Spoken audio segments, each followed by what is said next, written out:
সুইটা ভাঙ্গি 100টার দাম 120 টাকা। আমি ঘর ভাড়া দিব না, মাইয়া লেখাপড়া করে মাদ্রাসায় এই বেতন দিব না নিজে চলমু। 4 মাস ধরে ঠিক মতো বেতন দেয় না, 4 ভাগের 1 ভাগ দেয়। কাজ করতে করতে কিছু কিছু জায়গায় টাকা আটকে পড়ছে, ওইটাই পাইনি। এই জায়গাগুলো থেকে বের আসার জন্য সরকার পলিসি করে দেওয়ার পাশাপাশি একের সঙ্গে সরকারের যে মন্ত্রণালয় আছে তাদের উচিত যে এগুলো মনিটরিং করা। এই শ্রম আইন মাত্র 20 ভাগ শ্রমিকের সুরক্ষা দেয়, 80 ভাগ শ্রমিক এই সুরক্ষার মধ্যেই নেই। মহান মে দিবস ও আন্তর্জাতিক শ্রমিক দিবস আজ। বেতন বৈষম্য ছাড়াও অনিরাপদ কর্মপরিবেশে কাজ করছেন বেশিরভাগ শ্রমিক। 80% শ্রমিককেই সুরক্ষা দিতে পারে না বাংলাদেশের শ্রম আইন, বলছেন বিশ্লেষকরা। তাই অধিকার নিশ্চিতে সবার আগে প্রয়োজন আইন সংশোধন।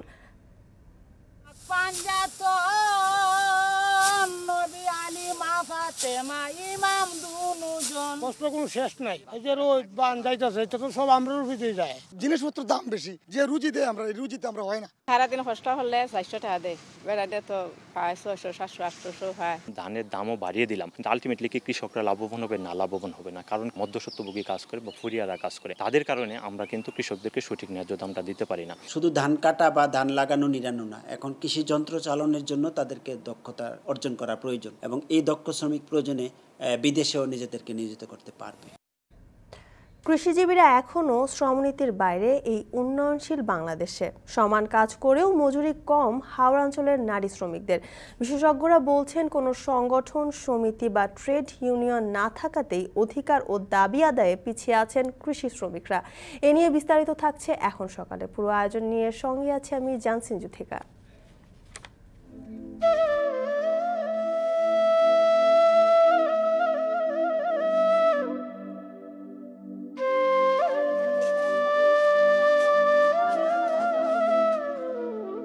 অনেকজন মিলে একসাথে থাকি, বাচ্চা কাচ্চা নিয়ে থাকতে অনেক কষ্ট। প্রতি মাসে আমরা 500 টাকা বিল দিয়ে 2 বেলা পানি দেয়। 5 মিনিট 10 মিনিট পর পর কারেন্ট চলে যায়, আর এখানে প্রচন্ড গরম। ছেলেমেয়েরা ঘরে থাকতে পারে না, খেলতে পারে না, পাতলা পায়খানা, বমি, জ্বর হয়। আমাদের প্রান্তিক এই জনগোষ্ঠীরা কিন্তু অপচিকিৎসার শিকার হয়। ওষুধের দোকানদাররা যে ওষুধগুলো দেয়, এটি না চিকিৎসা, ভালো তো হওয়া দূরের কথা, বরঞ্চ তার অবস্থাটি আরো খারাপ হয়।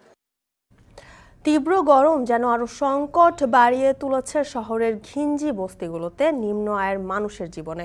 অস্বাস্থ্যকর পরিবেশে নানা সংক্রামক রোগে আক্রান্ত এখানে বসবাসরত শ্রমিকরা। এমন স্বাস্থ্য ঝুঁকির বড় প্রভাব পড়ছে শ্রম অর্থনীতিতে। এদিকে চট্টগ্রাম শহরের 600 বস্তির প্রায় 14 লাখ বাসিন্দার দুর্ভোগ চরমে তীব্র তাপপ্রবাহে। এ নিয়েও থাকছে বিস্তারিত, তবে শুরুতেই শ্রমজীবীদের অধিকার প্রসঙ্গ।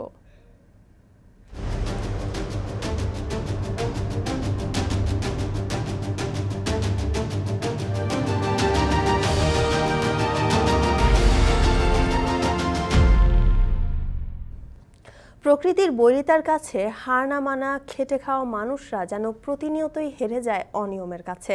বেতন বৈষম্য আর নির্যাতন সঙ্গী করে গল্প লিখেন সভ্যতার, যাদের 90%ই যে নেই কোনো প্রাতিষ্ঠানিক কাঠামোয়। 80%কে সুরক্ষা দিতে পারে না দেশের প্রচলিত আইন। মিরাজুল ইসলামকে সাথে নিয়ে আরও খোঁজ নিয়েছেন সিফাত শাহরিয়ার।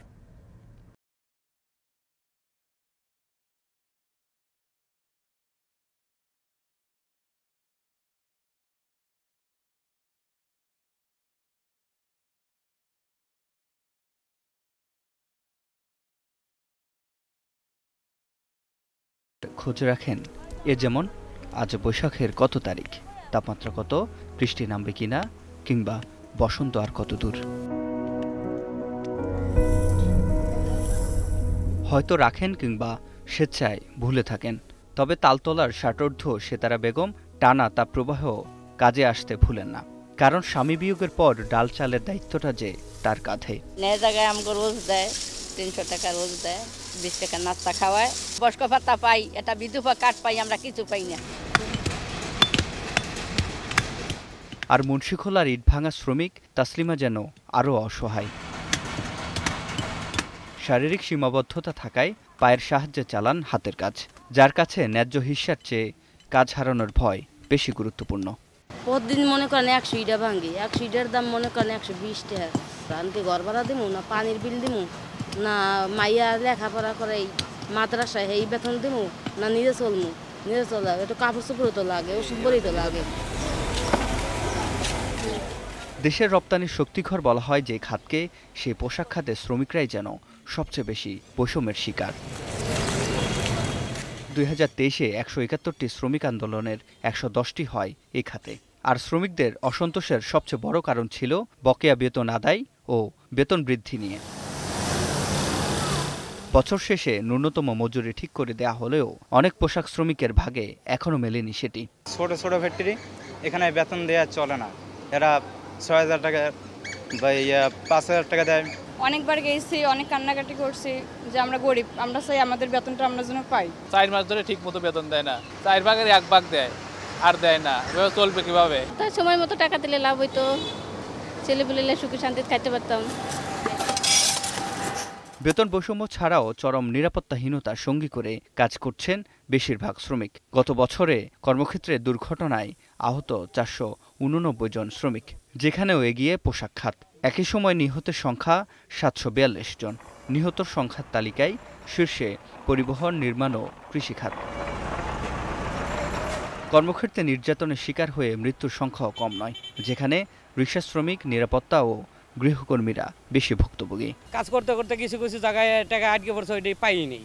হয়তো সর্দারে খাইয়া লেছে না, ঠিকাদারে দেই নাই। সবাই নিরাপত্তা আমরা দিই, কিন্তু আমাদের নিরাপত্তা কেউ দেয় না। আমাদের বেতন নিম্ন বেতন 20,000 টাকা হলে আমাদের নুন ভাত খায় ছেলেমেয়ে নেবো বাসা নিয়ে খেতে পারি।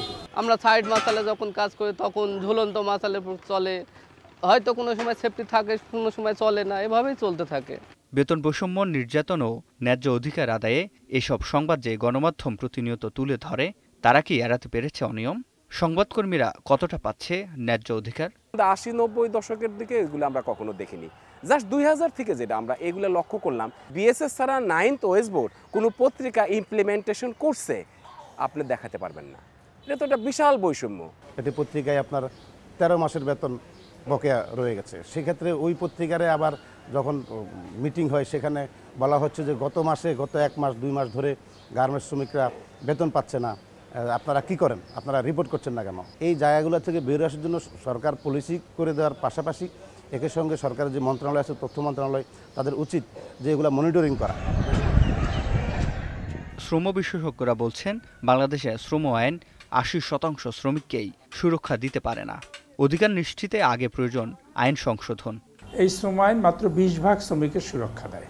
80 ভাগ শ্রমিক এই সুরক্ষার মধ্যেই নেই, এবং এই 80 ভাগের মধ্যে একদম শিক্ষিত যুব শ্রেণী আছে, যারা বিভিন্ন ব্যাংক, বিমা, বিভিন্ন আইটি সেক্টরে কাজ করে, গৃহ শ্রমিক আছে, কৃষি শ্রমিক আছে। প্রথমেই দরকার হচ্ছে আইনটা সংশোধন করে ওই আইনের প্রয়োগটা সবার জন্য সমান করা। অবকাঠামোগত উন্নয়নের মাধ্যমে একটি দেশের এগিয়ে যাওয়া দৃশ্যমান হয়। আর এই উন্নয়নের সবচেয়ে বড় অংশীদার দেশের নানা পেশার শ্রমিকরা। তবে বাংলাদেশের 90% শ্রমিক কাজ করেন অপ্রাতিষ্ঠানিক খাতে, যাদের নেই নির্দিষ্ট বেতন, নির্দিষ্ট কর্মঘণ্টা, ভাতা কিংবা ছুটির মতো বিষয়গুলো। তাতে জীবন জুড়ে 2 হাত ভরে শ্রম দেওয়া এসব শ্রমিকরা যেন বাড়ি ফেরে খালি হাতেই। সিফাত শাহরিয়ার, এখন, ঢাকা। মে দিবস এসে চলে যায়, কিন্তু উপেক্ষিত থেকে যায় কৃষি শ্রমিকদের অধিকার আদায়ের দাবি। অথচ কৃষি ভিত্তিক এই দেশের মোট জনশক্তির প্রায় 50 ভাগ এখনও প্রত্যক্ষ পরোক্ষভাবে কৃষিকাজে নিয়োজিত, কিন্তু কৃষি শ্রমিকদের নেই কোনো সংগঠন, সমিতি বা কারখানার শ্রমিকদের মতো ট্রেড ইউনিয়ন। তাই মৌলিক ও সামাজিক অধিকার, সুযোগ সুবিধার দাবি থেকে যাচ্ছে আড়ালে। গোলজার আহমেদের প্রতিবেদন, ছবি তুলেছেন অনিল পাল।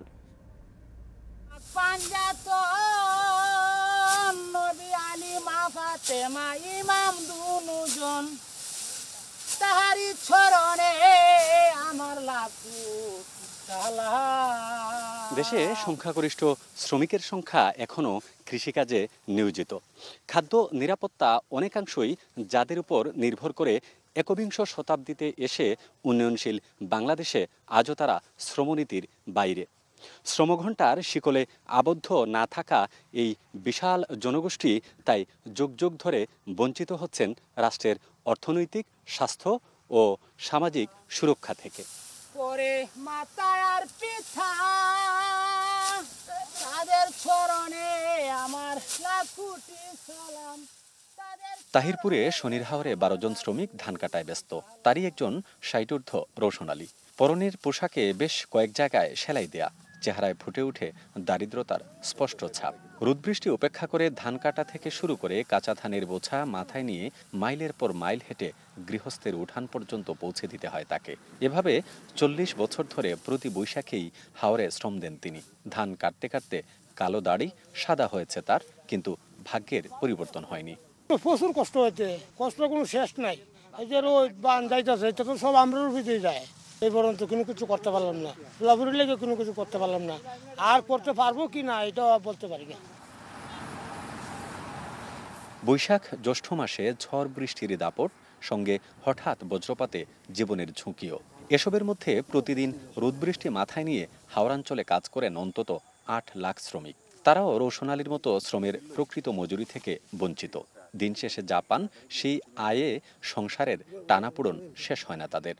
সংসার চলে না, এবার সংসার চলে না, এখানে এই জিনিসপত্রের দাম বেশি, যে রুজি দেয় আমরা এই রুজিতে আমরা হয় না। 15 দিন আমরা 600 টাকা করে পাইলামই, 600 টাকা পাইলেই আমরা ওই বুড়া গীতা 600 টাকা করে পাইয়া 15 দিনে কি আমরা এই সারা বছরেরই হইব কুড়া হইব হইতো না। আমরা মাত্র 600 টাকা পাই, তো 600 টাকা দিয়া মনে হলো একটা পরিবার 4জন 5জন খাবার আছে, 6জন খাবার আছে, এরকম পরিবার আছে 8 জন খাবার আছে, এরা কিভাবে চলবো? মাঠে ছড়িয়ে ছিটিয়ে আছে কেটে রাখা সোনালী রঙের ধান। পুরুষের পাশাপাশি নারী শ্রমিকরাও কাজ করছেন সেখানে। হাওড়াঞ্চলে মোট শ্রমিকের 1/3 নারী শ্রমিক। তারা ধান মাড়াই, শুকানো, সংগ্রহ সহ অনেক কাজ পুরুষের চেয়ে বেশি করলেও মজুরি পান অনেক কম। সারাদিন কষ্ট হলে 500 টাকা দেয় না 400 টাকা দেয়, ধান অনুরাই কষ্ট করে যায়। এটা করতে আর চলে, বেড়াতে তো পায় 600 700 800 পায়, 1000ও পায়। শ্রম বিশেষজ্ঞরা বলছেন, খাদ্যে নিরবচ্ছিন্ন স্বয়ংসম্পূর্ণতা অর্জন ও দীর্ঘমেয়াদী খাদ্য নিরাপত্তার জন্য কৃষি শ্রমিক তথা কৃষকদের ক্ষমতায়নের কোনো বিকল্প নেই। ধানের উৎপাদন খরচও কমাইলাম, ধানের দামও বাড়িয়ে দিলাম, কিন্তু আলটিমেটলি কি কৃষকরা লাভবান হবে? না, লাভবান হবে না। কারণ কি, আমাদের বাজার ব্যবস্থাপনায় কৃষকদের সে ক্ষমতা নাই যে বাজার থেকে যে দাম সরকার নির্ধারিত দেওয়া আছে সেই দামটাই সে পেয়ে যাবে, এটা সুযোগ নেই। কারণ এখানে কিছু সংখ্যক লোক কাজ করে, মধ্যস্বত্বভোগী কাজ করে বা ফুরিয়ারা কাজ করে, তাদের কারণে আমরা কিন্তু কৃষকদেরকে সঠিক ন্যায্য দামটা দিতে পারি না। প্রণোদনা প্যাকেজ তাদের জন্য নেওয়াটা জরুরি, বা ওই সময় যদি অন্য কোনো কাজে তাদেরকে না দেওয়া যায়, তারপরও আমরা যেরকম বেকার ভাতা বলি এরকম শ্রমিক ভাতা দিয়ে হলেও তাদেরকে যে তারা পরবর্তী সময়ে তারা এই কৃষি কাজে নিয়োজিত থাকবে। কৃষিবিদদের মতে কৃষক ও কৃষি শ্রমিকদের সুযোগ সুবিধা ও অধিকার নিয়ে সরকার ও সংশ্লিষ্ট সবাইকেই প্রয়োজনীয় পদক্ষেপ গ্রহণ করা জরুরি। শুধু ধান কাটা বা ধান লাগানো নিরানো না, এখন কৃষি যন্ত্র চালনের জন্য তাদেরকে দক্ষতা অর্জন করা প্রয়োজন। সেক্ষেত্রে সরকারের বিভিন্ন যে দপ্তর আছে সেই দপ্তরের মাধ্যমে কৃষকদেরকে যদি প্রশিক্ষণের ব্যবস্থা করা হয় তাহলে তারা দক্ষ শ্রমিক হয়ে উঠবে এবং এই দক্ষ শ্রমিক প্রয়োজনে বিদেশেও নিজেদেরকে নিয়োজিত করতে পারবে। কৃষি নির্ভর অর্থনীতির দেশে কৃষিকে যেমন উপেক্ষা করা যায় না, তেমনি এ খাতে নিয়োজিত শ্রমিক, বিশেষ করে মজুরিভিত্তিক কৃষি শ্রমিকদের অস্বীকার করার কোনো উপায় নেই। তাই রাষ্ট্রের সামষ্টিক অর্থনৈতিক উন্নয়নের জন্য হলেও এ খাতের শ্রমিকদের জীবনমান তথা সার্বিক উন্নয়নের কোনো বিকল্প নেই। গুলজার আহমেদ, এখন তাহিরপুর, সুনামগঞ্জ। জীবিকার খোঁজে দেশের নানা প্রান্ত থেকে শহরে আসা মানুষের সংখ্যা বাড়ছে। আয় রোজগার সামান্য, শেষমেশ ঠাঁই হয় ঘিঞ্জি বস্তি এলাকায়। এবারের তীব্র গরম তাদের জীবনে তৈরি করেছে আরও সংকট। বিশেষজ্ঞরা বলছেন, বস্তির বেশিরভাগ মানুষই কোনো না কোনো সংক্রামক রোগে আক্রান্ত। এতে নষ্ট হচ্ছে কর্মপরিবেশ, প্রভাব পড়ছে শ্রম অর্থনীতিতে। মোহাম্মদ রাজীব শেখের ছবিতে রাব্বি হোসেনের প্রতিবেদন।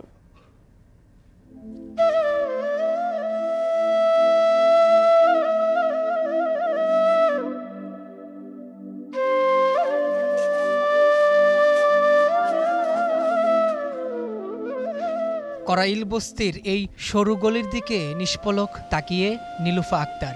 দুপুরে রান্নার সময় গড়িয়ে গেলেও তার অপেক্ষা রিকশা চালক স্বামীর জন্য। কাজ শেষে বাজার নিয়ে ঘরে এলেই জুটবে আহার, মিটবে ক্ষুধা। ক্ষুধা নিবারণের সঙ্গে এখন বাড়তি চিন্তা যুক্ত হয়েছে গরমের অস্বস্তি, কারণ অসুস্থ হলেই খরচা হবে বাড়তি টাকা। আর গরম বেশি, তাপমাত্রা বেশি, ভিতরে রুমের ভিতরে গরমে থাকাই যায় না, রাস্তাঘাটে রাত্রে কারেন্ট গেলে বৈশা থাকা লাগে। অন্যদিকে সাততলা বস্তির খুপড়ি ঘরে ৩ বছর হলো সংসার পেতেছেন জীবন আহমেদ। বাইরের গরমের তাপ সহ্য না হওয়ায় আধা বেলা কাজ করে ঘরে ফিরেছেন। সঙ্গে এনেছেন সর্বসাকুল্যে ৮০ টাকার বাজার, তা দিয়েই চলবে দুবেলার খাবার। মাস শেষে ঘর ভাড়া গুনতে হবে ৩৫০০ টাকা। কিন্তু গরমে কাজ কমেছে, ফলে দুশ্চিন্তার অন্ত নেই তারও। কিন্তু বর্তমান বাজারে খুবই কষ্ট হইতেছে চলতে। এর ভিতরে রুম ভাড়া, খাওয়া দাওয়া, খুব সমস্যা আছে গরমের কারণে। ছেলেমেয়েরা ঘরে থাকতে পারে না, খেলতে পারে না, পাতলা পায়খানা, বমি, জ্বর হয়, এই সমস্যাটা বেশি হইতেছে। এই গরমে বস্তি এলাকায় যে সংকটগুলো নিত্যদিনের সঙ্গী, তা হলো বিশুদ্ধ খাবার পানির অভাব, পর্যাপ্ত শৌচাগার না থাকা, অপ্রতুল পয়ঃনিষ্কাশন ব্যবস্থা। তাছাড়া পাতলা টিনের ছাউনির নিচে একই ঘরে গাদাগাদি করে ৫ থেকে ৭ জন মানুষ বসবাস করায় গরমের তাপ অনুভব হয় আরও বেশি। অনেকজন মিলে একসাথে থাকি, দেখা যেতেছে বাচ্চা কাচ্চা নিয়ে থাকতে অনেক কষ্ট। প্রতি মাসে আমরা ৫০০ টাকার বিল দিয়ে 2 বেলা পানি দেয়। আবার অনেক আছে এই যে লাইন নিচ্ছে 1 ঘন্টা পানি দিয়ে 2000 টাকা পাচ্ছে, 2500 টাকা বিল। অন্য সবকিছুর মধ্যে তাদের সবচেয়ে বেশি ভোগাচ্ছে পর্যাপ্ত স্বাস্থ্যসেবা না পাওয়া। রোগ জীবাণুতে আক্রান্ত এখানকার অধিকাংশ মানুষেরই রয়েছে শুধু ফার্মেসি নির্ভরতা। বিশেষজ্ঞরা বলছেন, পর্যাপ্ত সুযোগ সুবিধা না পাওয়ায় ঘটছে দীর্ঘমেয়াদী স্বাস্থ্য ঝুঁকি। এতে শ্রম দেওয়ার সক্ষমতা কমছে, ফলে রাজস্ব হারাচ্ছে রাষ্ট্র। একদিকে গরমের কারণে ক্লান্ত, তার সাথে এই রোগগুলো দ্বারা আক্রান্ত হয়ে তারা কিন্তু আর কাজে আসতে পারে না, শ্রমঘণ্টা নষ্ট হয় এবং তাদের পরিবারের পোষ্য যারা, তাদের উপর অর্থনৈতিক চাপ তৈরি হয়। আমাদের প্রান্তিক এই জনগোষ্ঠীরা কিন্তু অপচিকিৎসার শিকার হয়। ওষুধের দোকানদাররা যে ওষুধগুলো দেয়, এটি না চিকিৎসা, ভালো তো হওয়া দূরের কথা, বরঞ্চ তার অবস্থাটি আরও খারাপ হয়। বাংলাদেশ পরিসংখ্যান ব্যুরোর সর্বশেষ জনশুমারি ও গৃহগণনা ২০২২-এর প্রকাশিত প্রতিবেদন বলছে, দেশে বস্তিবাসীর সংখ্যা প্রায় ১৮ লাখ, আর শুধু ঢাকাতেই রয়েছে প্রায় ৯ লাখ বস্তিবাসীর বসবাস। এদিকে নগরপিতারা বলছেন, মৌসুমী রোগ প্রতিরোধে নেওয়া হয়েছে নানা উদ্যোগ। বস্তিবাসীরা কিন্তু সবচেয়ে বেশি কষ্ট থাকে, কারণ তাদের ছাদগুলো কিন্তু টিনের, আরও বেশি রিফ্লেক্ট হয়। এজন্য ভাসান ট্যাগ, করাইল, বিভিন্ন জায়গায় সিএইচওকে দেখেছি যে সে তো একলা, সে তো কমিউনিটিকে নিয়ে নিয়ে বিভিন্ন দাঁড়ে দাঁড়ে সে ঘুরে প্রায় বস্তিতে সে গাছ লাগাচ্ছে। ঘিঞ্জি এই পরিবেশে ঠাঁই নেওয়া বস্তিবাসীর মৌলিক চাহিদা পূরণে সবটুকু প্রত্যাশা থাকে নগরপিতাদের কাছে। সরকারের দেওয়া আবাসন আর কর্মপরিবেশের প্রতিশ্রুতি বাস্তবায়ন হলে একদিকে যেমন এই বস্তিবাসীর মনে ফিরবে স্বস্তি, তেমনি অর্থনীতির চাকা হবে আরও গতিশীল। রাব্বি হোসেন, এখন, ঢাকা। তীব্র গরমে মানুষ যখন স্বস্তির খোঁজে বৈদ্যুতিক পাখা কিংবা এসির ঘর খুঁজছেন, তখন সেই গরমকেই মানিয়ে নেওয়ার চেষ্টা করছেন বস্তিবাসী। তীব্র তাপ প্রবাহে চট্টগ্রাম শহরের ৬০০ বস্তির প্রায় ১৪ লাখ মানুষের দুর্ভোগ চরমে। টিনের ঘর হওয়ায় গরমের অনুভূতি অনেকটা বেশি। বাড়ছে গরমজনিত রোগ, কাজে যেতে পারছেন না দিনমজুর ও নিম্ন আয়ের মানুষ। বিস্তারিত কাজী মাহফুজের প্রতিবেদনে। ১০০ ফুট আয়তনের টিনের ঘর, যার ভেতরে একটি মাত্র চৌকি। ঘরে ঢোকার জন্য একটি দরজা থাকলেও নেই কোনো জানালা ও বৈদ্যুতিক পাখা। চট্টগ্রামের ১৬ শহর বস্তির ছোট্ট এই ঘরে স্ত্রী সন্তানসহ ৭ সদস্য নিয়ে ৭০ বছর বয়সী শাহজাহানের বসবাস। ঘরের ভেতরে প্রচণ্ড গরমের কারণে বাইরের গলিতেই স্বস্তি খুঁজছেন তিনি। একই অবস্থা অধিকাংশ বস্তিবাসীর। রেললাইন কিংবা আশপাশের ছায়া শীতল জায়গায় যেন এই মুহূর্তে তাদের প্রশান্তির স্থান। বেসরকারি এক সংস্থার তথ্য মতে চট্টগ্রাম শহরে বস্তির সংখ্যা ৬০০-র কাছাকাছি, যার ৫০% বেশি টিন এবং প্লাস্টিকের তৈরি, যা তাপ নিরোধক নয় এবং একই সাথে বায়ু চলাচলের সহায়ক নয়। রয়েছে বিদ্যুতের অপর্যাপ্ততা। তীব্র এই গরমে মানুষ যখন একটু প্রশান্তির জন্য ফ্যানের নিচে যাওয়ার চেষ্টা করে, সেখানে এই বস্তির মানুষগুলো তীব্র এই গরমকে নিজেদের শরীরের সাথে মানিয়ে নেওয়ার চেষ্টা করছে। একদিকে তীব্র তাপপ্রবাহ, অন্যদিকে বিদ্যুতের আসা যাওয়া ভোগান্তি বাড়িয়েছে বস্তিবাসীর। বাড়ছে গরমজনিত রোগ ব্যাধি। এখানে তো একটু বাতাস আছে, এই জন্য এখানে এসে বসি। সারাদিন এখানে থাকি, রাত্রে ঘুমাই না পারে ঠিক মতো না। 3 গার পুরে গার মাই ধরে গামাছি উড়ি ফুরি গেছে এই গরমে জ্বালানি। পাঙ্খার বাতাস তো একদম নাই। 5 মিনিট 10 মিনিট পর পর কারেন্ট চলে যায়, আর এখানে প্রচন্ড গরম। সারাক্ষণ বাইরে তাহি নাইনাত করলো বউ সার্কিট যায় করতো আইয়া সাইরা অসুস্থ হইয়া ফিরা যায়। তীব্র গরমে কাজে যেতে পারছেন না বস্তিতে বসবাসকারী দিনমজুর ও নিম্ন আয়ের মানুষ। যে কয়জন কাজে যাচ্ছেন তারাও দীর্ঘ সময় কাজ করতে পারছেন না। গরমে কোনো কামে বেতন হয় না আমাদের, আমরা একটু কাজ করে বাসায় চলে যাই। তো গরম পড়তেছে, 12টার পরে আর কোনো কাজ করা যায় না। তো আজকে 10-15 দিন থেকে বাসায় আছি, কোনো কাজকর্ম করতে পারেন রোদের কারণে। গরমের জ্বালা অত্যন্ত খারাপ লাগে এবং একদিন কাজ করলেও আরেকদিন কাজ করতে পারতেছি না। চট্টগ্রাম শহরে 41টি ওয়ার্ডের ছোট বড় 600 বস্তিতে বসবাস করে 14 লাখের বেশি মানুষ। কাজী মাহফুজ, এখন চট্টগ্রাম। রাজধানী সহ দেশজুড়ে বইছে তাপপ্রবাহ। এর মধ্যেই ঢাকার বিভিন্ন এলাকায় চরম আকার ধারণ করেছে পানি সংকট। ওয়াসার লাইনের পানি না পেয়ে অতিরিক্ত অর্থ দিয়ে আবার ওয়াসা থেকেই পানি কিনছেন, যা দিয়েও মেটানো যাচ্ছে না প্রয়োজনীয় চাহিদা। আরও জানাচ্ছেন সহকর্মী মাজহার ইমন। রাজধানীর খিলগাঁয়ের মিনা বেগমের এই আপ্রাণ চেষ্টা এক বালতি পানির জন্য। গরমের তীব্রতার সঙ্গে পানি বিড়ম্বনায় পড়েছে তার পরিবার। পানি নেই জেনেও বিরতিহীন ওয়াসার লাইনে যুক্ত টিউবওয়েল চেপে যাচ্ছেন, হঠাৎ যদি মেলে পানি। তবে গৃহকর্ত্রীর তৃষ্ণা মেটাতে পানির দেখা মিলল না। দিন কিংবা রাত ওয়াসার লাইনে যুক্ত চাপকলে পানি পাওয়া যেন ভাগ্যের বিষয়। দিনে রাইতে কল চাপতে কতক্ষণ পানি আইব, আমরা পানি ভরতে হইব, কারণ যে গরম পড়ছে এই গরমে টিকারই পাও না। তাছাড়া আবার পানি ছাড়া মানুষ স্টক করে মরব। শুধু মিনা বেগম নয়, রাজধানীর বিভিন্ন এলাকায় পানি সংকটে অসংখ্য পরিবার। দীর্ঘ সময়ের তাপপ্রবাহের মধ্যে ব্যবহার ও খাবার পানি না পাওয়া সব মিলিয়ে দুর্বিষহ হয়ে উঠেছে অনেকের জীবনযাত্রা। গোসল করা, রান্না করা সহ দৈনন্দিন কার্য সম্পাদনে হিমশিম খাচ্ছেন তারা। কারেন্ট না থাকলে, গ্যাস না থাকলে তো সমস্যা নেই, গ্যাস না থাকলে লাকড়িটা পাক করা যায়। পানিটা না থাকলে তো পানি তো না হলে কিছুই চলা যাবে না। পানি লয়ে অনেক কষ্ট হয়, পানি থাকে না, রান্দাবাড়ি করতে পারি না, কারেন্টও থাকে না, এমন করে আমার অশান্তি হয়, বাচ্চারা অসুস্থ হয়ে যায়। অনেক সময় দেখা যায় আরেক বাড়ির থেকে একটু এক বালতি পানি নিয়ে আসি বা অন্য বাড়ির থেকে নিয়ে আসি, এই হিসাব করে আমরা পানি আনে চলি। এখন ঢাকার 2 সিটিতেই নানান জায়গায় দেখা গেছে এই পানি সংকট। রায়েরবাগ, মুগদামান্ডা, এমনকি উত্তরার মতন উচ্চবিত্তের বাসায়ও পানির জন্য হাহাকার। আমরা যে পানি হাত মুখ ধোবো এটা তো থাক, আমরা যে পানির পিপাসা যে করবো সে পানি পর্যন্ত আমরা পাচ্ছি না। তাহলে এত ভিআইপি জায়গা থেকে আমাদের কি লাভ? অফিসে আসার পরেও আমাদের বাথরুম টয়লেটের জন্য গিয়ে যখন দেখি যে মানে পানি নাই, তখন কিন্তু এটা আমাদের জন্য একটা বিগ সাফার হয়ে যায়। ঢাকা ওয়াসার লাইন থেকে পানি না পেয়ে টাকার বিনিময়ে ওয়াসার গাড়ির মাধ্যমেই পানি সরবরাহের অর্ডার করছেন অনেকে। অতিরিক্ত খরচের সেই পানিও প্রয়োজন মতো মিলছে না। প্রায় 10,000 লিটার পানি লাগে আমার পুরো বিল্ডিংয়ে পার ডে গরমের দিনে। 10,000 লিটার পানি তো আমার লাইন দিয়ে আসতেছে না। অতবার টানলে হয়তো 1,500 2,000 লিটার পর্যন্ত পাই। 2-3 ট্রাক পানি চাইছি, কিন্তু ওরা 1 ট্রাকের বেশি দিতে পারবে না। এখন এতটুকু পানিতে আমরা কতটুকু সময় চলতে পারবো এটা আমরা তো বলতে পারি না, জানি না। নগর পরিকল্পনাবিদরা বলছেন, অপরিকল্পিত নগরায়নের বিরূপ প্রভাবেই নানান সমস্যায় পড়ছেন নগরবাসী। পানির সমস্যা সমাধানে তাই টেকসই পরিকল্পনা নেওয়ার পরামর্শ তাদের। ঢাকার যে পরিমাণ পপুলেশন ধারণ করার কথা তার চেয়ে 3-4 গুণ 5 গুণ বেশি পপুলেশন ইতিমধ্যে হয়ে গেছে।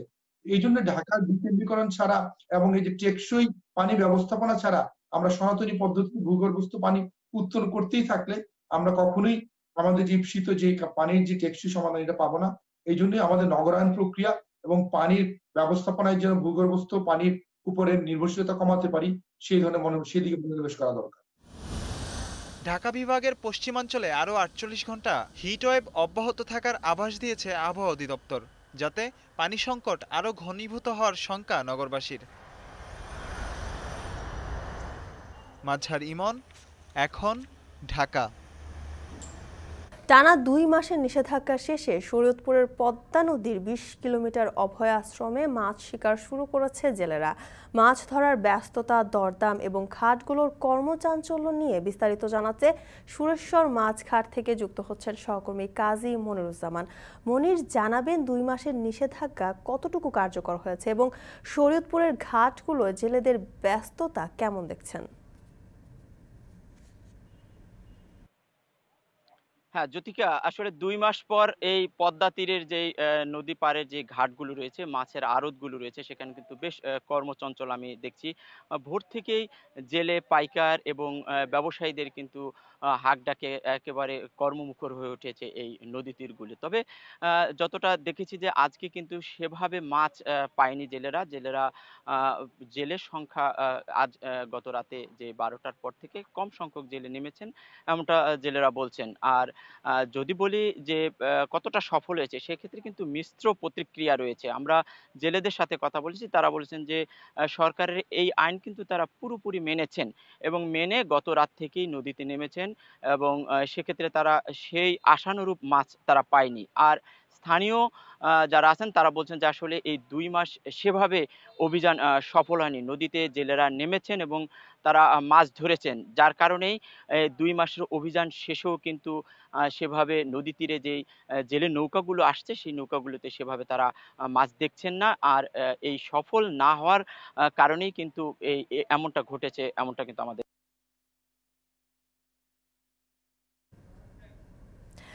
2 মাসের নিষেধাজ্ঞার পর মাছ শিকারে ব্যস্ত জেলেরা, সেই খবর জানাছিলেন শরীয়তপুর থেকে সহকর্মী কাজী মনিরুজ্জামান। বৈশাখের ঝড় বৃষ্টি উপেক্ষা করে সিলেটে জমে উঠেছে সবজির বাজার। বৃষ্টির কারণে কয়েকটি সবজির দাম ওঠানামা করছে বাজারে, তবে সপ্তাহ ব্যবধানে দামে তেমন পরিবর্তন আসেনি বলে জানিয়েছেন ব্যবসায়ীরা। এ নিয়ে আরও জানাতে সিলেট নগরীর সোভানি ঘাট এলাকার পাইকারি কাঁচা বাজারে রয়েছেন রাকিবুল রাফি। রাফি জানাবেন সিলেটের বাজারে সবজির দাম কেমন দেখছেন এবং বৃষ্টির কারণে কোন কোন সবজির দামে কেমন প্রভাব পড়েছে। জ্যোতিকা, শুভ সকাল আপনাকে। এবং আপনি জানেন যে সারা দেশে যখন প্রচণ্ড দাবদাহ চলছে, ঠিক সিলেটে কিন্তু তার ব্যতিক্রম এবং এই যে নিয়ম করে প্রতিদিন বৃষ্টি নামছে এবং সবজির বাজারে কিন্তু এর প্রভাব রয়েছে। বৃষ্টির কারণে কিন্তু অনেক সময় সবজির বাজারে দেখা গিয়েছে যে বিভিন্ন সবজির দাম বেড়ে গিয়েছে এবং তারই সাথে সাথে কিন্তু কিছু সবজির দাম কমেছে বলা চলে। এবং সারা দেশে যখন অন্যান্য সবজির বাজারে দাম বাড়তে আছে, ঠিক সেখানে কিন্তু সিলেটের সবজির বাজারে মোটামুটি একটু অপরিবর্তিত আছে সপ্তাহ ব্যবধানে। এবং বলা চলে যে গরমের কারণে কিন্তু অনেক সবজি পচে যায়, যার কারণে ব্যবসায়ীরা আছেন তারা দাম বাড়িয়ে রাখছেন এবং এতে করে সিলেটে যেখানে এই আবহাওয়ার যে অবস্থা, সেখানে কিন্তু সবজি প্রতুলতা বেশ ভালোই আছে, সরবরাহ ভালো আছে। এবং আমরা এখানে ব্যবসায়ীদের সাথে কথা বলে এসে বিভিন্ন দরদাম সম্পর্কে জানতে পেরেছি। এবং টমেটো যেটা আছে সেটা একটু বাড়তি আছে, 30 থেকে 32 টাকায়, 25 থেকে 24 টাকা 2 ধরনের টমেটো আছে। ঝিঙ্গা 38 টাকা, যেটা বাড়তি দামে বিক্রি হচ্ছে। করলা 30 টাকা, যেটা বাড়তি দামে বিক্রি হচ্ছে। ঢেঁড়স কিছুটা বাড়তি আছে, অর্থাৎ 3 থেকে 4 টাকা বেড়ে 30 টাকা বিক্রি হচ্ছে। এবং ধনিয়া পাতা সেটা 160 টাকা কেজিতে বিক্রি হচ্ছে এবং খুচরা গিয়ে 200 থেকে 220 টাকা পর্যন্ত বেড়ে যাচ্ছে। এবং শসা পাইকারি বিক্রি হচ্ছে 24 টাকা কেজি, আলু 38 থেকে 27 টাকা কেজি, পেঁয়াজ 70 থেকে 80 টাকা কেজি এবং 40 থেকে 50 টাকা দেশি, এবং লাউ 45 টাকার মতো বিক্রি হচ্ছে। মিষ্টি কুমড়া বিক্রি হচ্ছে 20 থেকে 30 টাকা পিস পর্যন্ত। তো মোটামুটি বলা চলে যে সরবরাহ ভালো আছে এবং সবজির কিছু দামও বেশ কমেছে এবং দাম কিছুটা গত সপ্তাহের ব্যবধানে অপরিবর্তিত আছে এবং কিছু সবজির দাম বেড়েছে। তো এই ছিল আমার কাছে সুবানীঘাট এলাকার কাঁচা বাজার থেকে সর্বশেষ। জ্যোতিকা, সিলেট থেকে সবজির দরদাম জানাচ্ছিলেন সহকর্মী রাকিবুল রাফি। সরকার প্রতি মণ ধানের দাম নির্ধারণ করেছে 1280 টাকা, কিন্তু হবিগঞ্জে পাইকার আর ফরিয়ারাদের দৌরাত্মে 750 থেকে 900 টাকায় বিক্রি করতে হচ্ছে ধান। এতে লোকসান গুনতে হচ্ছে 300 থেকে 400 টাকা। চাষিরা বলছেন হাওরের প্রায় 68% ধান কাটা শেষ হলেও এখনও শুরু হয়নি সরকারিভাবে ধান কেনা। এতে বাধ্য হয়ে লোকসানের ধান বিক্রি করতে হচ্ছে। বিস্তারিত কাজল সরকারের প্রতিবেদনে। হাওরের হাওয়ায় এখন পাকা ধানের ম গন্ধ। নতুন ফসলের ঘ্রাণে কিষাণীর চোখে মুখে নির্মল হাসি। কেননা সারা বছরের খোরাকি থেকে শুরু করে এই ধানের অর্থেই মিটবে সন্তানের লেখাপড়া, মেয়ের বিয়ে শাদী, বৃদ্ধ বাবা মার চিকিৎসা সহ পরিবারের আনুষঙ্গিক খরচ। তবে অর্থের প্রয়োজনে স্বপ্নের এ ধান ঘরে তোলার আগেই যখন মাঠ থেকে কম মূল্যে বিক্রি করতে হয়, তখন সেই আনন্দে যেন ভাটা পড়ে। আবহাওয়া অনুকূলে থাকা এবার হবিগঞ্জের হাওরগুলোতে ভালো ফলন হয়েছে বোরো ধানের। এরপরও মলিন মুখ কৃষকের। পাইকার এবং ফড়িয়াদের দৌরাত্ম্যে ধানের ন্যায্য মূল্য থেকে বঞ্চিত কৃষক। প্রতিমন ধান উৎপাদনে কৃষকের খরচ ৮০০ টাকার বেশি। সে হিসেবে সরকার এবার প্রতিমন ধানের দাম নির্ধারণ করেছে ১২৮০ টাকা। কিন্তু পাইকার এবং ফড়িয়ারা প্রতিমন ধানের দাম দিচ্ছে ৭৫০ থেকে ৯০০ টাকা। বৈশাখ মাসে যে দামটা দেখা নাই, দামে তো আমরা পুষে না, একবার লস। খরচ আছে ইন টোটালি আমরা ১৬,০০০ টাকা। এখন ধান ফলন বেশি হইলেও আমরা কিন্তু টাকা গিয়ে বাড়তেছে না। প্রথম কাটার সময় সরকারের এই ধান লইতো, তাহলে আমরা কৃষক বাঁচলাম না। আর এটা লয় কাটার শেষে বেলা কৃষকের কাছে যে গরিব গরু আছে এর কাছে দামটা এই সময় থাকে না। কৃষি বিভাগের তথ্য মতে এরই মধ্যে হাওড়ের ৬৮% ধান কাটা শেষ। তবে এখনও শুরু হয়নি সরকারিভাবে ধান কেনা। এমনকি জেলা থেকে কি পরিমাণ ধান কেনা হবে তাও নির্ধারণ করা হয়নি। যদিও খাদ্য কর্মকর্তা বলছেন আগামী ৭ই মে থেকে শুরু হবে ধান সংগ্রহ অভিযান। হবিগঞ্জে প্রতিবছর যে পরিমাণ ধান উৎপাদন হয় তার ১৮ থেকে ২০% কিনতে পারে সরকার। বাকি ৬০% বেশি ধান পাইকার বা ফড়িয়াদের কাছে বিক্রি করতে হয়। কৃষকরা বলছেন যদি সরকার বৈশাখের শুরুতেই পাইকারি পর্যায়ে ধানের দাম নির্ধারণ করে দেয় তাহলে ধানের ন্যায্য মূল্য পাবেন তারা। সরকার যদি কৃষকদেরকে নিয়ে বৈশা মূল্য নির্ধারণ করত, মানে এটা বেটার ছিল এবং এটাই হওয়া উচিত ছিল। আমাদের তো দেশের কৃষকের দুর্ভাগ্য যে সে উৎপাদিত পণ্যের মূল্য কি হবে এটা সে জানে না, এটা তৃতীয় ব্যক্তি থার্ড পার্টি ঠিক করে দেয়। জেলায় এবছর ১,২৩,৭৩৭ হেক্টর জমিতে বোরো আবাদ হয়েছে, যেখানে চাল উৎপাদনের লক্ষ্যমাত্রা ৫,২০,৬৫০ টন, যার বাজার মূল্য প্রায় ২৫০০ কোটি টাকা। এখন হবিগঞ্জ। তীব্র তাপপ্রবাহে ক্ষতির মুখে মাগুরার আম ও লিচু চাষিরা। বাড়তি খরচ করেও ঠেকানো যাচ্ছে না গুটি ঝরে পড়া। খরার কারণে এবছর জেলায় অন্তত ১০০ কোটি টাকা লোকসানের শঙ্কায় কৃষকরা। রূপক আইচের প্রতিবেদনে বিস্তারিত।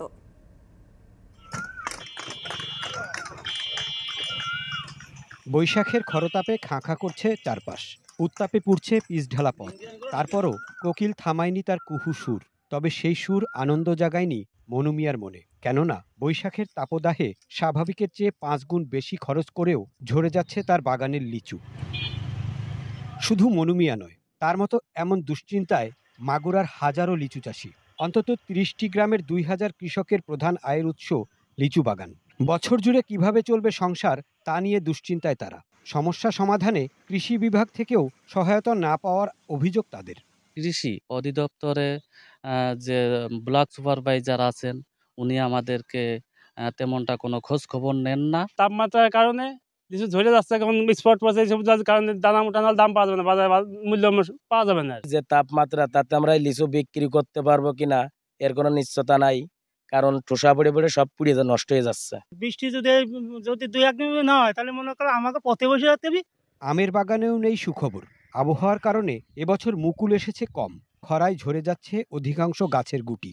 গরমের কারণে আমের বোল থেকে আমের বোলগুলো ঝরে পড়ে যায়। কিনে খাওয়াতে পারবো না ছেলে মেয়েদের, আর কোনো এলাকায় আম নাই, তা খাওয়াবো কমতে। তবে লোকসান কমাতে চাষিদের নানা পরামর্শ দেয়া হচ্ছে বলে জানায় কৃষি বিভাগ। আমের ফলন গত বছর যথেষ্ট ভালো ছিল, সেই হিসেবে হয়তো কোনো গাছে হয়তো এবার একটু মুকুল কম আসছে, এতে ভয় পাওয়ার বা ভীত হওয়ার কোনো কারণ নাই। আমি কৃষক ভাইদেরকে পরামর্শ দেবো যে এই বছরে আম হারভেস্ট করার পরে তারা যেন সাথে সাথে সার এবং সেচ দেয় এবং একই সাথে মরা ডালপালার জন্য পরিষ্কার করে দেয়। জেলায় এবছর ৬৬৫ হেক্টর জমিতে লিচু ও ১,৫১১ হেক্টর জমিতে আম বাগান করা হয়েছে, যেখান থেকে অন্তত ৬,০৫০ টন লিচু ও ২১,০০০ টন আম উৎপাদনের লক্ষ্যমাত্রা ধরা হয়েছে। তবে আবহাওয়ার কারণে ফলন বিপর্যয়ে অন্তত ১০০ কোটি টাকা লোকসানের শঙ্কায় কৃষক। রূপক আইচ, এখন মাগুরা। এল নিনো প্রভাবে তীব্র দাবদাহের কবলে পড়েছে পৃথিবীর দক্ষিণ আর দক্ষিণ পূর্ব এশিয়ার দেশগুলো। আন্তর্জাতিক পরিবেশ ফোরামের প্রতিবেদন বলছে, আগামী 3 দশকে এই তাপদাহ স্বাস্থ্য ঝুঁকির পাশাপাশি বিশ্বে তৈরি করবে চরম অর্থনৈতিক ঝুঁকি। কার্বন নিঃসরণ নিয়ন্ত্রণে না আনলে জিডিপি প্রবৃদ্ধি ক্ষতিগ্রস্ত হবে $25 ট্রিলিয়ন পর্যন্ত। বিস্তারিত জানাচ্ছেন ঈশিতা ব্রহ্ম। পৃথিবীতে এত তাপ বাড়ছে যেন একটু একটু করে পৃথিবীর কাছে চলে আসছে সূর্য। চরম সত্য হলো, দুর্বল হচ্ছে সূর্যের তীব্রতা থেকে পৃথিবীকে রক্ষার কবচ ওজোন স্তর। কার্বন ডাইঅক্সাইডের মাত্রাতিরিক্ত নিঃসরণের কারণে স্থিতিশীল থাকছে না ওজোন স্তর, যে কারণে বাড়ছে পৃথিবীর উষ্ণায়ন। প্রতি বছরই রেকর্ড ভাঙছে তাপদাহ। জীবন আর অর্থনীতিকে আপাতত চালিয়ে নিতে পারলেও ভবিষ্যতে আসছে কঠিন সময়, এমন আশঙ্কার কথাই জানিয়েছেন বিজ্ঞানীরা। 1950 সালের পর 2023 সালকে বিশ্বের সবচেয়ে উষ্ণ বছর হিসেবে ঘোষণা করা হয়েছিল। বিজ্ঞানীরা বলছেন, 40 বছর আগের তাপ প্রবাহের চেয়ে এখনকার তাপ প্রবাহে উষ্ণতা অনেক বেশি আর দীর্ঘস্থায়ী। 2024 সালেও বিশ্বের বেশিরভাগ দেশেই তাপমাত্রার ভয়াবহতার প্রভাব পড়ছে। খরায় বিশ্বের অনেক অঞ্চলে ব্যাহত হচ্ছে ফসলের উৎপাদন। বিশেষ করে এশিয়া, আফ্রিকায় লাখ লাখ একর জমির ফসল নষ্ট হচ্ছে উচ্চ তাপমাত্রা আর পানি সংকটে। অতিরিক্ত তাপ প্রবাহে এর মধ্যেই পাওয়ার প্ল্যান্টগুলো শীতল রাখতে দরকার পড়ছে বাড়তি পানি। কোথাও কোথাও হচ্ছে ব্ল্যাকআউট। বিদ্যুৎ না থাকায় শিল্প কারখানায় নিরবচ্ছিন্নভাবে কাজ চলছে না। আন্তর্জাতিক পরিবেশ ফোরামের প্রতিবেদন বলছে, 2060 সাল নাগাদ এই তাপপ্রবাহ তৈরি করতে পারে চরম অর্থনৈতিক ঝুঁকি। অতিরিক্ত তাপে নষ্ট হবে ফসল, ব্যাহত হবে শিল্প কারখানার কাজ। গরমের সরবরাহ ব্যবস্থা ব্যাহত হলে বিশ্ববাজারে তৈরি হবে খাদ্য নিরাপত্তা ঝুঁকি। জ্বালানির সরবরাহ ব্যবস্থা ব্যাহত হয় আর্থিক ক্ষতির মুখে পড়বে যুক্তরাষ্ট্র, ব্রাজিল, চীন ও ইউরোপীয় ইউনিয়ন। এই সংস্থার আরেকটি প্রতিবেদন বলছে, বিশ্ব উষ্ণায়ন 2% সীমাবদ্ধ রাখার খরচের চেয়ে 6 গুণ বাড়বে পরিবেশ বিপর্যয়ের আর্থিক ক্ষয়ক্ষতি। বিশ্ব যদি এখনই স্থিতিশীল উন্নয়নের পথ বেছে নেয়, এরপরও 25% বাড়বে তাপ প্রবাহের দিন। 2060 সাল নাগাদ জিডিপি প্রবৃদ্ধি ক্ষতিগ্রস্ত হবে প্রায় $4 লাখ কোটি। আর পরিবেশ বিপর্যয় বর্তমান অবস্থায় চলতে থাকলে জিডিপি প্রবৃদ্ধি ক্ষতিগ্রস্ত হবে 500% বা $25 লাখ কোটি। দাবদাহের দিন বেড়ে যাবে 100% পর্যন্ত। মধ্য ও দক্ষিণ আফ্রিকা, দক্ষিণ পূর্ব এশিয়া আর লাতিন আমেরিকায় জলবায়ু পরিবর্তনের কারণে ক্ষয়ক্ষতি হবে অনেক বেশি। তাপপ্রবাহে দাবানল সৃষ্টি হয়ে আরও ক্ষতিগ্রস্ত হচ্ছে অর্থনীতি। মার্চে কোপার্নিকাস ক্লাইমেট চেঞ্জ সার্ভিস জানিয়েছিল, 1940 সালের পর 2024 সালের ফেব্রুয়ারি সবচেয়ে উষ্ণ বছর। তবে মার্কিন ন্যাশনাল ওশেনিক অ্যাটমসফেরিক অ্যাডমিনিস্ট্রেশন বলছে, এপ্রিল থেকে জুনের অস্বাভাবিক তাপমাত্রা তৈরি করতে যাচ্ছে নতুন রেকর্ড। অতিরিক্ত তাপমাত্রায় দাবানল সৃষ্টি হয়ে লাখ লাখ হেক্টর এলাকা পুড়ে গেছে যুক্তরাষ্ট্র, কানাডা, রাশিয়া, আফ্রিকা, ইউরোপ আর ব্রাজিলে। এক সপ্তাহ আগে নেচার জার্নালে প্রকাশিত প্রতিবেদনে বলা হয়, কার্বন ডাইঅক্সাইড নিঃসরণ নাটকীয়ভাবে কমিয়ে আনলেও 2045 সাল নাগাদ পরিবেশ বিপর্যয়ের কারণে বিশ্বের বার্ষিক আর্থিক ক্ষতি হবে $38 লাখ কোটি। কৃষিকাজ ও শিল্প কারখানায় উৎপাদন ব্যাহত, শ্রমিকদের কর্মক্ষমতা কমায় মানুষের আয় কমে যাবে 19%। নিউ ইয়র্ক টাইমসের প্রতিবেদন বলছে, মানুষের কারণে সৃষ্টি হওয়া দাবদাহে 1992 থেকে 2013 সালে সারা বিশ্বে অর্থনৈতিক উন্নয়ন ক্ষতিগ্রস্ত হয়েছিল $5 লাখ থেকে প্রায় $30 লাখ কোটি পর্যন্ত। Potsdam institute for climate impact research বলছে, 2049 সাল পর্যন্ত বিশ্বের আর্থিক ক্ষতি পৌঁছাবে $19 থেকে $59 ট্রিলিয়ন। অথচ 2050 সাল নাগাদ জলবায়ু পরিবর্তন রোধে পদক্ষেপ নিলে খরচ হবে মাত্র $6 লাখ কোটি। ঈশিতা ব্রহ্ম, এখন বিশ্ব। 70 বছরের রেকর্ড ভেঙে পশ্চিমবঙ্গের কলকাতায় তাপমাত্রা ছাড়িয়েছে 43 ডিগ্রি সেলসিয়াস। হাঁসফাঁস এই গরমে নাজেহাল কলকাতাবাসী। সবচেয়ে বেশি দুর্ভোগে সেখানকার নিম্ন আয়ের খেটে খাওয়া মানুষ। এছাড়াও অতিরিক্ত গরমে কমে গেছে বাংলাদেশি পর্যটকের সংখ্যাও। এতে লোকসানের শঙ্কায় ব্যবসায়ীরা। কলকাতা থেকে কমল দত্তের পাঠানো তথ্য ছবিতে বিস্তারিত। গেল কয়েকদিন ধরেই তীব্র তাপপ্রবাহে তাপমাত্রার নতুন নতুন রেকর্ড গড়ছে পশ্চিমবঙ্গের কলকাতা শহর। মঙ্গলবার 70 বছরের রেকর্ড ভেঙে কলকাতার তাপমাত্রা ছাড়িয়েছে 43 ডিগ্রি সেলসিয়াস। এই পরিস্থিতিতে সংকটে পড়েছেন নিম্ন ও মধ্যবিত্তরা। শরীরেও ক্ষতি হচ্ছে, মানুষের দিক থেকেও দুর্বল হচ্ছি। এত রোদ্দুরে কি করে মানুষের জীবন বেঁচে থাকবে সেটাই ভাবছি আর কি। এই গরমে সাধারণ লোকের খুবই কষ্ট হচ্ছে। এই সময় বৃষ্টি হওয়ার কথা ছিল, বৃষ্টি হচ্ছে না। এদিকে সংকটে পড়েছেন বাংলাদেশ থেকে ভারতে আসা পর্যটকরাও। অতিরিক্ত গরমে সীমান্তে যাত্রী সংখ্যা কমেছে প্রায় ৭০%। যাত্রী না আসায় ভারতের ব্যবসায়ীদের অনেকেরই কপালে চিন্তার ভাঁজ। গরমে সুস্থ থাকতে চিকিৎসক ও পরিবেশবিদদের পরামর্শ ঠান্ডা জায়গায় অবস্থান করা, যথেষ্ট পানি বা তরল পান করা এবং সুতি জামা কাপড় পরা। বেশি ঘোরাঘুরি কম করতে হবে, একটা জায়গায় বসতে হবে। যদি বেশি ঘাম এই গরমে বেরোয় তাহলে আবার সোডিয়াম পটাশিয়াম ডিসব্যালেন্স হয়ে যাবে, সোডিয়াম বেরিয়ে যাবে। তো মানুষের ব্রেন স্ট্রোক হতে পারে, মানুষ অজ্ঞান হয়ে যেতে পারে, যেটা আমরা বলি হিট স্ট্রোক। কলকাতা আবহাওয়া অধিদপ্তরের তথ্য মতে ৫ই মে পর্যন্ত এই তাপপ্রবাহ চলবে। জাহানারা ভূঁইয়া, এখন। ভারী বৃষ্টিতে সৌদি আরবের কোথাও কোথাও দেখা দিয়েছে বন্যা। ক্ষতিগ্রস্ত হয়েছে অনেক এলাকার অবকাঠামো, রাস্তায় পানি জমে দেখা দেয় যানজট। এছাড়াও মদিনা সহ বেশ কিছু জায়গায় আরও বৃষ্টির পূর্বাভাস দিয়েছে দেশটির আবহাওয়া অফিস। এই অবস্থায় বাসিন্দাদের উপত্যকা ও পানির স্রোত এড়িয়ে চলার পরামর্শ দিয়েছে কর্তৃপক্ষ। আরও জানাচ্ছেন তৌহিদুর রহমান। গত ২৪ ঘন্টায় অঝোরধারায় বৃষ্টিতে মরুর দেশ সৌদি আরবে তৈরি হয়েছে বন্যা পরিস্থিতি। পানি জমে রাস্তাঘাট পরিণত হয়েছে জলাধারে।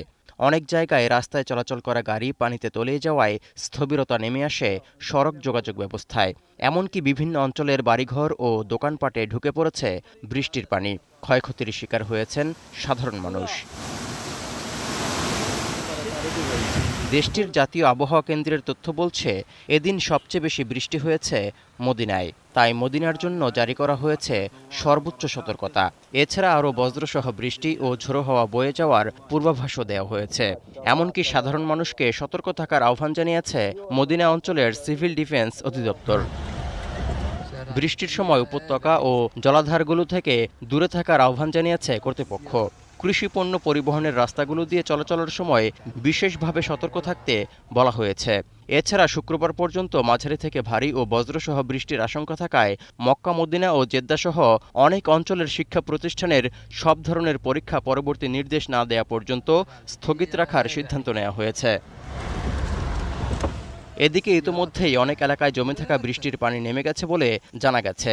মানুষের ভোগান্তি এড়াতে প্রশাসনের পক্ষ থেকে নেওয়া হয়েছে সব ধরনের ব্যবস্থা। তৌহিদুর রহমান, এখন বিশ্ব।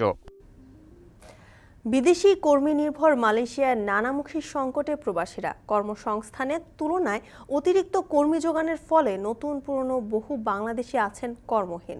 অর্থাভাবে ভিসা নবায়নও করতে পারছেন না অনেকেই। ফলে বহু প্রবাসীকে দেশে ফিরতে হবে। বাংলাদেশি কর্মীদের এমন পরিস্থিতি নিয়ে হতাশ জাতিসংঘের মানবাধিকার বিশেষজ্ঞরাও। বিস্তারিত শাহরিয়ার তারেকের প্রতিবেদনে। দীর্ঘ ৪ বছর বন্ধ থাকার পর ২০২২ সালের আগস্টে বাংলাদেশিদের জন্য উন্মুক্ত হয় মালয়েশিয়ার শ্রমবাজার। ২২শে এপ্রিল পর্যন্ত ১ বছর ৮ মাসে দেশটিতে পা রাখেন ৪,২১,০০০-এর বেশি বাংলাদেশি।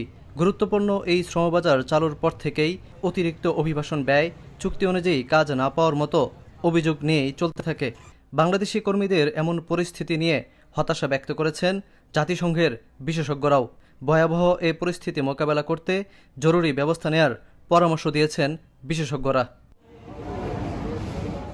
কর্মসংস্থানের উদ্দেশ্যে আসা বহু নতুন কর্মীদের দীর্ঘদিন থাকতে হয়েছে কর্মহীন। আবাসন সংকটের পাশাপাশি বাথরুমের পানি খেয়েও থেকেছেন অনেকে। অভিযুক্ত নিয়োগকর্তাদের বিরুদ্ধে মালয়েশিয়া সরকার কঠোর ব্যবস্থা নেয় ভুক্তভোগীরা কাজ পেলেও ঠিকমতো বেতন না পাওয়ার অভিযোগ করছেন অনেকে। কোম্পানি থেকে পালাতে বাধ্য হয়েছেন কেউ কেউ। অর্থাভাবে ভিসা নবায়ন করতে পারছেন না এসব প্রবাসীরা। এতে আটক হওয়া ও নির্বাসনের ঝুঁকি বাড়ছে। ৯ মাস বসা ছিলাম, ১ মাস হচ্ছে একটা কাজে লাগছি, কিন্তু ওইটার থেকে বেতন দিচ্ছে না। আমার ভিসার মেয়াদও শেষ, আর ১ মাস আছে আমার ভিসার মেয়াদ। এখন আমার ভিসা লাগাতে হবে, টাকা পয়সাও নাই, বাধ্যতামূলক আমার অবৈধ হয়ে যেতে হবে। 10 মাস অলরেডি শেষের পথে, কিন্তু উজান টেরাস এখন পর্যন্ত আমাদের পারমিট করে দেয় নাই। এমনকি আমরা অবৈধভাবে মালয়েশিয়াতে আছি এবং আমরা খুবই খারাপ অবস্থায় আছি বর্তমানে। দালালদের মিথ্যা প্রচারণার ফাঁদে পড়ে ভ্রমণ ভিসায় আসা প্রবাসীদের অবস্থা আরও বেগতিক। ভিসা না থাকায় কাজ পাচ্ছেন না এমন অনেকেই। কর্মহীনতার এ তালিকায় আছেন দেশটিতে থাকা পুরনো বাংলাদেশিরাও। কর্মসংস্থানের তুলনায় অতিরিক্ত কর্মী আসা এই সংকটের অন্যতম কারণ বলে মনে করছেন তারা। 2023 সালে যে পরিমাণ লোক ঢুকছে মালয়েশিয়া, ওই পরিমাণ কাজ মালয়েশিয়া নেই। 3 ভাগের 2 ভাগ লোকই কোনো কাজ নাই, আর 1 ভাগ লোক কাজ করতেছে, হ্যাঁ মনে করেন যে কোনো মতের সাথে খাইতেছে চলতেছে এই আর কি। আগে যে পরিমাণ ওভারটাইম ছিল হে ওভারটাইমও নাই। 2 মাস কাজ করলাম, এখন পর্যন্ত কোনো বেতনের সন্ধান না ভাই। ভাই দেখেন মালয়েশিয়ার অবস্থা খারাপ ভাই, কেউ যে আসেন ভাই একটু ভালো করে জেনে বুঝে আইসেন, মালয়েশিয়ার পরিস্থিতি একদম খারাপ ভাই। এদিকে অবৈধ বিদেশিদের ধরতে দেশটিতে জোরদার করা হয়েছে আটক অভিযান। প্রতিদিনই অভিযান চালানো হচ্ছে দেশটির কোথাও না কোথাও। এতে আটক হচ্ছেন বাংলাদেশি সহ অবৈধ বিদেশিরা। শাহরিয়ার তারেক, এখন মালয়েশিয়া। শেষ করছি এখন সকাল। এখন টেলিভিশন ওয়েবসাইটে দেখতে ভিজিট করুন www.ekhon.tv। এছাড়া এখন টেলিভিশন ফেসবুকে দেখতে ভিজিট করুন facebook.com/tv.ekhon এবং ইউটিউবে এখন টেলিভিশন দেখতে ভিজিট করুন youtube.com/c/ekhon tv।